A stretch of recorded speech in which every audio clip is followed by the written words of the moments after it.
The air in the reclaimed substation hangs heavy with ozone and the faint, sweet scent of old nicotine, a ghost from a decade that understood the static between signals. Dust motes dance in the single neon tube, casting a sickly green glow on the hand-labeled vinyl spinning on the console, its grooves whispering forgotten truths. The war surplus transmitter hums a stubborn, living heartbeat against the silent, skeletal server racks. Black Star Pirate Radio. In Kimlin Park, we're reading 83 degrees Fahrenheit with partly cloudy. Winds are moving from the south at 7 miles per hour. A reel-to-reel stutters somewhere in the back room, then finds its groove. The board glows amber. A federal judge's order specifically mandated the removal of the former president's name from a Kennedy Center memorial, citing proper procedure violations regarding public space recognition. This impacts the integrity of our cultural institutions and the public's trust in them, affecting every citizen who believes in the impartial stewardship of public spaces. An alternative move would be for the Kennedy Center Board to proactively commission a new, inclusive memorial honoring diverse American artists, shifting focus from individual ego to collective achievement. The next concrete step involves tracking the General Services Administration's GSA specific timeline and budget allocation for the physical removal and restoration, ensuring accountability.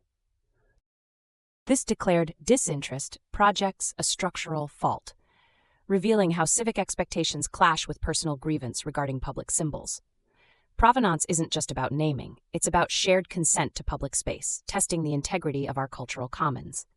The lineage of such acts shows a consistent pattern of leaders seeking to imprint personal legacy onto collective memory, often ignoring the emotional resonance and historical context that truly build community. We must discern the architectural signal from the toxic residue of ego. The Kennedy Center stands as a civic architecture embodying collective memory. The tension between political posturing and cultural preservation highlights a structural fault in how we consecrate public space.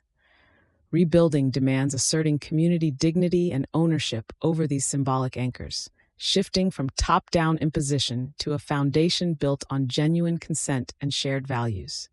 It reinforces that self-worth, in both an individual and civic sense, is structural and not beholden to transient political whims. We have already run that tape. Here is the closed-loop takeaway.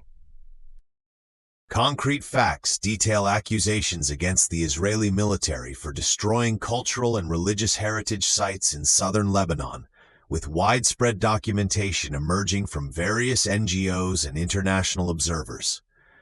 This devastation affects not only the Lebanese people, robbing them of their historical identity and spiritual anchors, but also global humanity, as irreplaceable cultural artifacts are lost forever. A viable alternative would be for all warring parties to commit to the 1954 Hague Convention for the protection of cultural property in the event of armed conflict, establishing protected zones and allowing UNESCO oversight.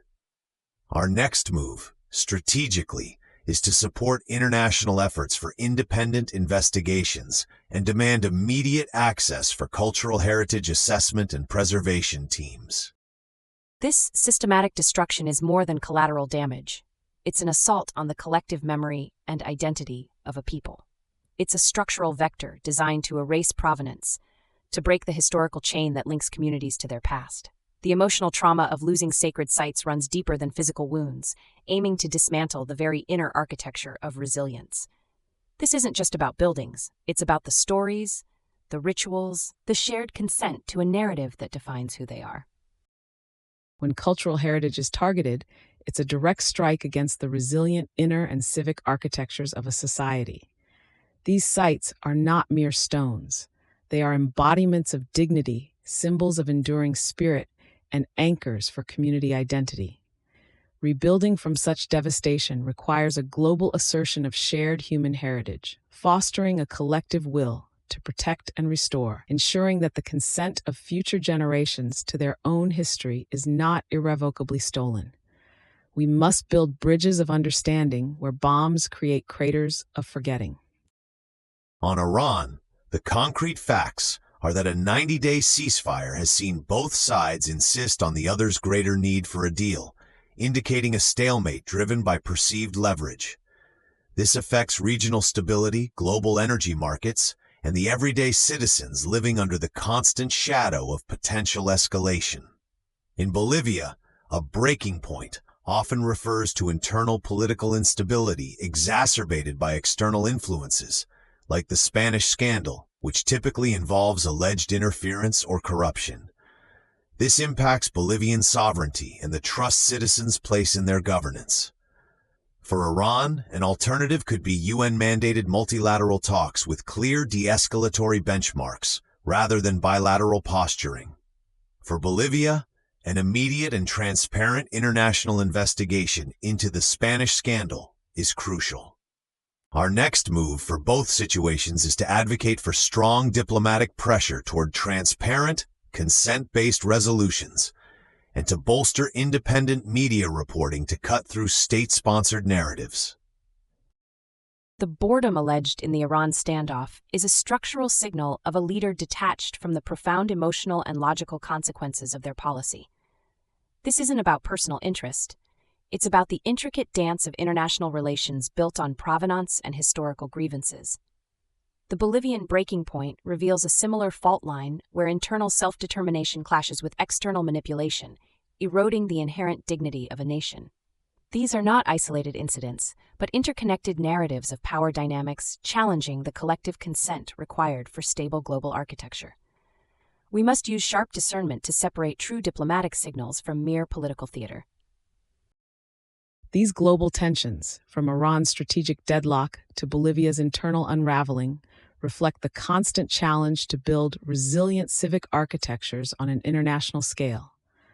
The lack of genuine consent in these power struggles erodes dignity, both of nations and their citizens. To move forward, we must champion the principle of unwavering autonomy for all states, ensuring that national self-worth is structural and not contingent on external validation or manipulation. Our collective responsibility is to foster spaces where clear analysis, not posturing, turns confusion into actionable vectors for peace and self-determination. Patching in a caller, the boundary keeper. You're on the signal. Thanks for taking the call. Are we keeping people at the center of all this change? Copy that, bringing it back to the main thread. The weave depends on us remembering the human thread. And it means setting guardrails so progress serves people first. Black Star Pirate Radio. Continue the signal at TogeeVision.com. Tune in, Sparks and Stories, Gig Passport.